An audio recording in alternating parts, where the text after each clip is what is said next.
iStudio ഓൺലൈനിലേക്ക് സ്വാഗതം. കുറേ നാളുകളായി നമ്മൾ ക്യാമറ കമ്പാരിസൺ ഒന്നും ചെയ്യാതിരിക്കുകയായിരുന്നു. അതുപോലെ തന്നെ നമ്മുടെ കുറേ ഫ്രണ്ട്സ് ഇതുപോലെ പല ക്യാമറകളും കമ്പയർ ചെയ്യാനായിട്ട് ആവശ്യപ്പെടുന്നുമുണ്ട്. അപ്പോൾ ഞാൻ വിചാരിച്ചു നമ്മൾ ക്യാമറ കമ്പാരിസണുകൾ വീണ്ടും സ്റ്റാർട്ട് ചെയ്യാം. അതായത് നമ്മൾ ഇനി ചെയ്യാൻ പോകുന്നത് കാനോൺ റേഞ്ചിലുള്ള ഓൾമോസ്റ്റ് എല്ലാ ക്യാമറകളുടെയും സ്പെസിഫിക്കേഷനും അതുപോലെ കമ്പാരിസണും, അതായത് ഒരേ സെഗ്മെൻറ്റിൽ വരുന്ന ക്യാമറകളായിരിക്കും കമ്പയർ ചെയ്യുന്നത്. ലോ ബഡ്ജറ്റ് ക്യാമറയും ഹൈ ബഡ്ജറ്റ് ക്യാമറയും കമ്പയർ ചെയ്യുന്നതിൽ കാര്യമില്ല. അപ്പോൾ നമ്മൾ ഒരേ സെഗ്മെൻറ്റിൽ വരുന്ന കനോൺ ക്യാമറകളെയാണ് കമ്പയർ ചെയ്യുന്നത്. അപ്പോൾ ഇന്നത്തെ നമ്മുടെ കമ്പാരിസണിൽ നമ്മൾ നോക്കുന്നത് കനോണിൻ്റെ 1200D ക്യാമറയും 1300D ക്യാമറയുമാണ്. രണ്ടും ഏകദേശം പ്രൈസിലും സ്പെസിഫിക്കേഷൻസിലും ഒരേ നിലവാരം പുലർത്തുന്ന ക്യാമറകളാണ്. അപ്പോൾ നമുക്ക് ഇവ തമ്മിൽ എന്താണ് വ്യത്യാസം, എന്തിനാണ് ഇങ്ങനെ രണ്ട് മോഡലുകൾ എന്ന് നമുക്ക് നോക്കാം. ഓക്കെ, ഈ രണ്ട് ക്യാമറകളും കമ്പയർ ചെയ്താൽ നമുക്ക് മനസ്സിലാവും. കനോണിൻ്റെ 1200D 2014 റിലീസ് ചെയ്ത ക്യാമറയാണ്. അതുപോലെ 1300D 2016 റിലീസ് ചെയ്തിരിക്കുന്നത്. പിന്നെ നമ്മൾ ഈ ക്യാമറയുടെ സ്പെസിഫിക്കേഷൻ നോക്കിയാൽ ആദ്യം കാണുന്ന ഒരു വ്യത്യാസം ക്യാമറയുടെ ISO റേഞ്ചിലാണ്. ഇപ്പോൾ കനോൺ 1200Dക്ക് ISO റേഞ്ച് ഉള്ളത് 100 മുതൽ 6400 വരെയാണ്.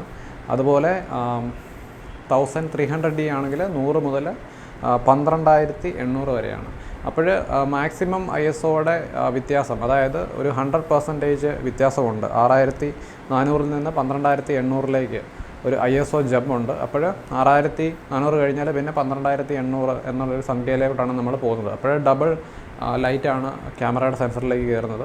പക്ഷേ ഇത് ആക്ച്വലി ഒരു സാധാരണ ഒരു ഫോട്ടോഗ്രാഫറിന് യൂസ്ഫുൾ ആയിട്ടുള്ള ഒരു സ്പെസിഫിക്കേഷനായിട്ട് എനിക്ക് തോന്നുന്നില്ല. അതായത് നമ്മൾ ആരും ഇതുപോലെ 6000 ISOയിലോ അല്ലെങ്കിൽ 12800 ISOയിലോ ഇട്ട് ഷൂട്ട് ചെയ്യാറില്ല. അങ്ങനെ ഷൂട്ട് ചെയ്ത് കഴിഞ്ഞാൽ നമ്മുടെ പിക്ചറിൽ എന്തായാലും നോയ്സ് വരും. അല്ലെങ്കിൽ അതുപോലുള്ള ഒരു സിറ്റുവേഷനിൽ നമുക്ക് വേറെ മാർഗ്ഗമില്ലാതെ വരുമ്പോൾ മാത്രമായിരിക്കും നമ്മൾ ഇത്രയും ഹൈ ISOയിൽ ഷൂട്ട് ചെയ്യുന്നത്. ഓക്കെ, പിന്നീട് ഫ്രെയിംസ് പെർ സെക്കൻഡ് നമുക്ക് കണ്ടിന്യൂസ് ഷൂട്ടിംഗ് മോഡിൽ രണ്ട് ക്യാമറകൾക്കും ഒരുപോലാണ്. അതുപോലെ തന്നെ ഞാൻ ഈ കമ്പാരിസണിൽ ഒരുപോലുള്ള സ്പെസിഫിക്കേഷൻ രണ്ട് ക്യാമറയ്ക്കും ഒന്നാണെങ്കിൽ അത് നമ്മൾ ഡിസ്കസ് ചെയ്യേണ്ട കാര്യമില്ല.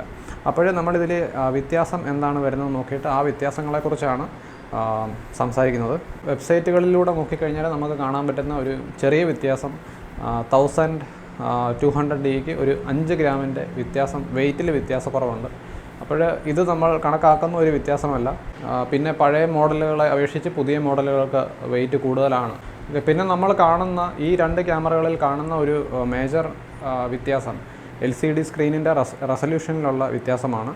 അപ്പോൾ 1200D ആണെങ്കിൽ 460K ഡോട്ട്സ് ആണ് നമ്മുടെ LCD സ്ക്രീനിനുള്ളത്. അതുപോലെ 1300D ആണെങ്കിൽ 920K ഡോട്ട്സ് ആണ് LCD സ്ക്രീനിനുള്ളത്. അപ്പം ഓൾമോസ്റ്റ് ഡബിൾ പിക്സൽസ് ആണ് ഈ 1300Dയുടെ LCD സ്ക്രീനിൽ നമ്മൾ കാണുന്നത്.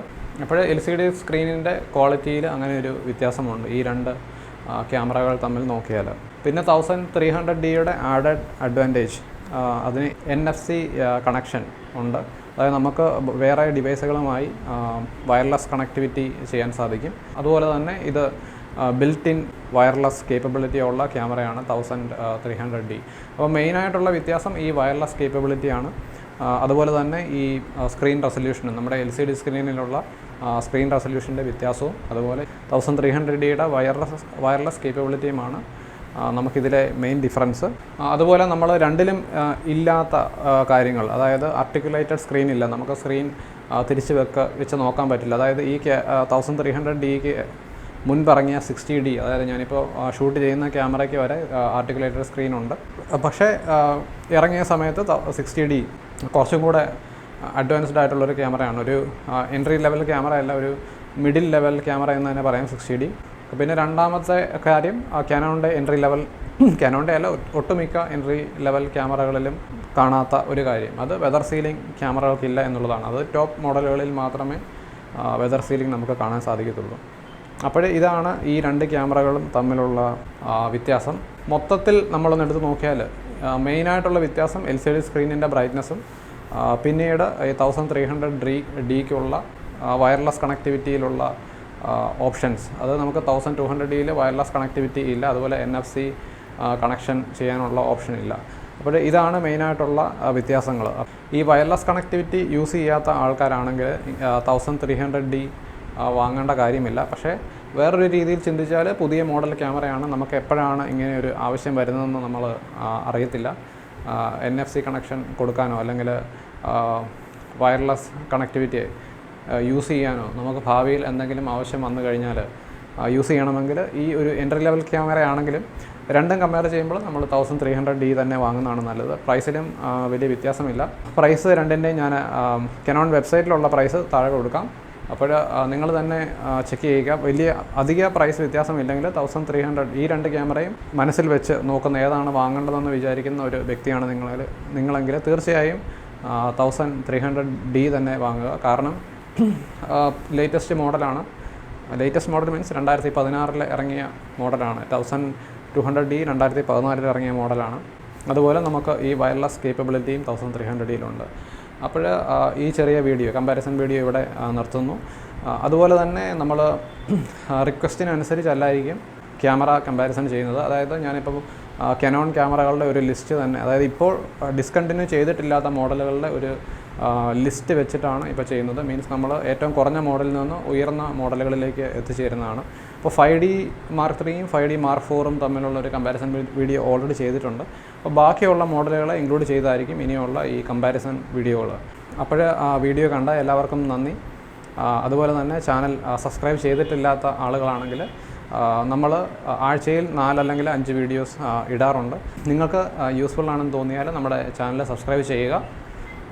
സബ്സ്ക്രൈബ് ചെയ്യാൻ പറയുന്നതിൻ്റെ കാരണം നമ്മൾ ഫ്യൂച്ചറിൽ വരുന്ന അപ്ഡേറ്റ്സ്, അതായത് നാളെ അപ്ഡേറ്റ്സ് ഉണ്ടായിരിക്കും. അപ്പോൾ അങ്ങനെയുള്ള അപ്ഡേറ്റ്സ് നിങ്ങൾക്ക് കിട്ടണമെങ്കിൽ നിങ്ങൾ സബ്സ്ക്രൈബ് ചെയ്ത് കഴിഞ്ഞാൽ യൂട്യൂബിൽ എപ്പോൾ ലോഗിൻ ചെയ്യുന്നു ആ ടൈമിൽ നിങ്ങൾക്ക് സജഷനായിട്ട് നമ്മുടെ വീഡിയോ കിട്ടും. അപ്പോൾ വീഡിയോ കണ്ട എല്ലാവർക്കും നന്ദി. ബൈ.